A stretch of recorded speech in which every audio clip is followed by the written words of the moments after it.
Assalamualaikum warahmatullahi wabarakatuh. Alhamdulillahilladzi hadana lihadza wa ma kunna linahtadiya laula an hadana Allah. Wassalatu wassalamu ala asyrafil anbiya'i wal mursalin nabiyina Muhammadin wa ala alihi wa sahbihi ajmain wa ba'd. Para jamaah kaum muslimin rahmati Allah Subhanahu wa taala. Beberapa hari belakangan ini kita dikagetkan atau dihebohkan oleh sebagian orang yang mereka melakukan transaksi jual beli menggunakan dinar dan dirham di Indonesia. Kemudian diklaim bahwasanya itu adalah transaksi yang sesuai dengan Islam, yang syar'i. Adapun transaksi yang selain dari dinar dan dirham, emas dan perak ini itu tidak sesuai dengan Islam, dengan klaim-klaim yang ada.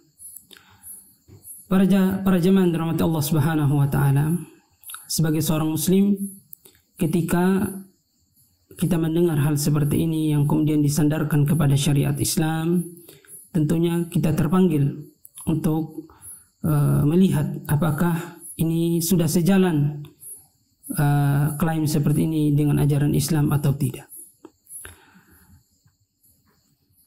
Ada suatu pertanyaan yang perlu kita lontarkan, yaitu apakah mata uang itu atau dinar dan dirham itu transaksi jual beli mata uang dengan dinar dan dirham itu yang islami, adapun selain dari itu tidak islami? Atau pertanyaan yang lain, mata uang yang seperti apa yang dibenarkan di dalam Islam?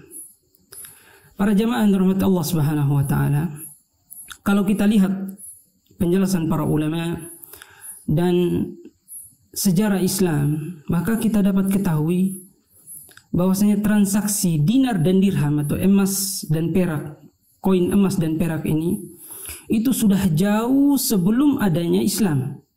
Sebelum datangnya Nabi SAW,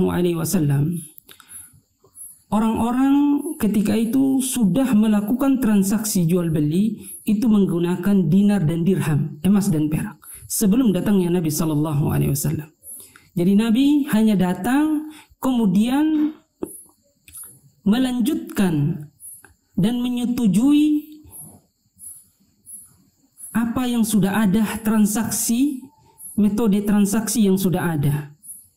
Nabi hanya memberikan batasan-batasan pada akad jual beli yang tidak sesuai Islam. Adapun mata uang atau alat tukar menukar yang ada, Nabi berjalan dengan apa yang telah berjalan ketika itu. Jadi kalau diklaim bahwasanya dinar dan dirham itu sesuai Islam atau datang dari Islam, maka ini tidak sesuai dengan fakta sejarah yang ada. Kemudian apakah mata uang, misalkan rupiah, kita berada di Indonesia, apakah mata uang rupiah ini tepat sebagai mata uang yang sesuai dengan Islam atau tidak?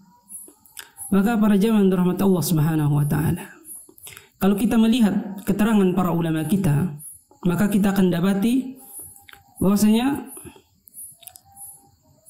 seperti yang dijelaskan oleh Syekh Abdullah bin Sulaiman Al-Mani' dalam kitabnya Buhusun fil Iqtisad Al-Islamiyah, fil Al-Iqtisad Al-Islami, dan beliau salah satu Hay'ah Kibarul Ulama, beliau memberikan ta'rif tentang mata uang.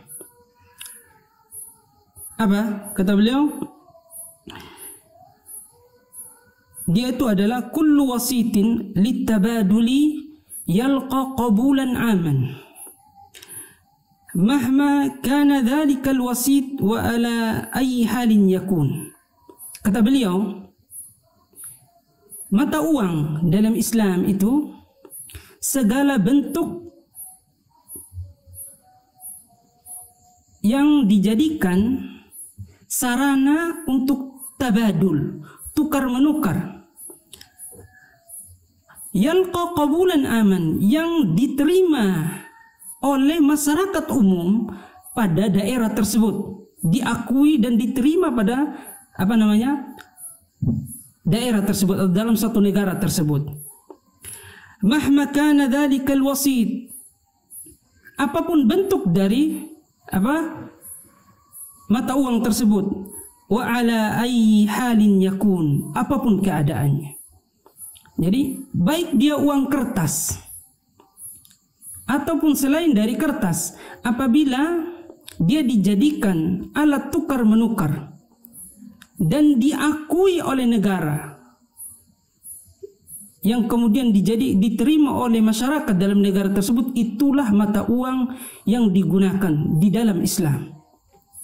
Karena hal-hal seperti ini, negara memiliki otoritas yang untuk mengatur bagaimana berjalannya ekonomi kaum muslimin di dalam negara tersebut.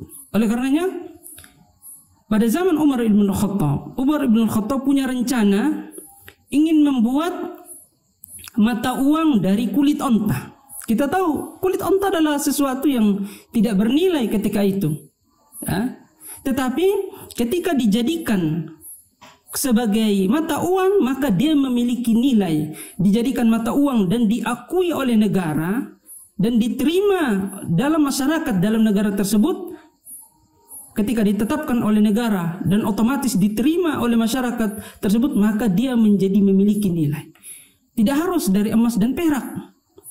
Dan ini sebagai bantahan bahwasanya mata uang itu tidak harus selalu dirham atau dirham dan dinar atau emas dan perak. Apapun yang diakui dan diterima dalam suatu negara tersebut, maka itulah mata uang yang sah. Ketika kita hidup di Indonesia, maka mata uang kita adalah rupiah. Itulah alat yang kita gunakan untuk jual beli yang sah di negara kita. Dan negara telah mengatur agar ekonomi yang ada pada negara ini menjadi baik dan teratur. Karena apabila setiap orang atau setiap kelompok menentukan alat tukar masing-masing, maka akan terjadi ketidakstabilan ekonomi yang ada, bahkan akan amburadul. Dan inilah yang sejalan dengan Islam. Seperti itu yang dilakukan oleh Nabi SAW. Dan ketika Nabi SAW berada di Madinah pun, beliau tetap menjalankan seperti yang ada dalam sebelumnya. Oleh karenanya, para jamaah yang dirahmati Allah Subhanahu Wa Taala, jadi dari keterangan singkat ini dapat kita pahami bahwasanya mata uang itu dapat dijadikan dari apapun itu. Yang penting telah ditetapkan oleh negara dan diakui dan diterima oleh masyarakat yang ada pada negara tersebut. Tidak harus selalu dengan dirham dan dinar. Dan itulah yang ditetapkan oleh Islam. Apa yang ditetapkan oleh pemerintah, itulah yang kita jalankan. Karena di antara bentuk ketaatan kita kepada pemerintah. Dan Islam menganjurkan kepada kaum muslimin untuk mentaati Allah, mentaati Rasul, dan mentaati pemerintah dalam kemaslahatan yang bersifat umum, terlebih perintah pemerintah tersebut memberikan kemaslahatan kepada masyarakatnya. Oleh karenanya, nasihat saya pribadi untuk seluruh kaum muslimin untuk selalu belajar agama, karena tidaklah dalam perkara apapun kecuali telah dijelaskan oleh agama kita. Tidak ada suatu kebaikan kecuali telah diterangkan, tidak ada suatu keburukan kecuali telah dilarang oleh Islam. Hendaknya sebagai kaum muslimin agar belajar agama, agar mereka tidak bingung ketika terjadi hal-hal yang terkadang dinisbatkan kepada Islam, ternyata itu bukan dari Islam. Dan kemudian nasihat kami juga dalam hal-hal yang perkaranya itu imbasnya kepada orang banyak, menyeluruh kepada dalam suatu negeri, maka hendaklah seseorang untuk berhati-hati di dalam menetapkan hukum. Hendaklah dia berhati-hati, kembali bertanya kepada mereka orang-orang yang berilmu, kepada para ulama, agar ketentuan atau apa-apa yang dia tetapkan sejalan dengan yang ditentukan oleh para ulama. Karena apabila semangat kita di dalam beragama untuk menetapkan syariat Islam, semangat kita untuk menetapkan apa yang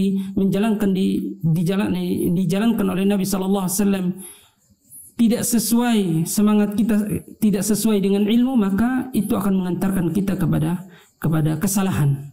Oleh karenanya, semoga video singkat ini bermanfaat dan bermanfaat bagi seluruh kaum muslimin. Wassallallahu ala nabiyyina Muhammadin wa ala alihi wa sahbihi ajmain. Wassalamualaikum warahmatullahi wabarakatuh.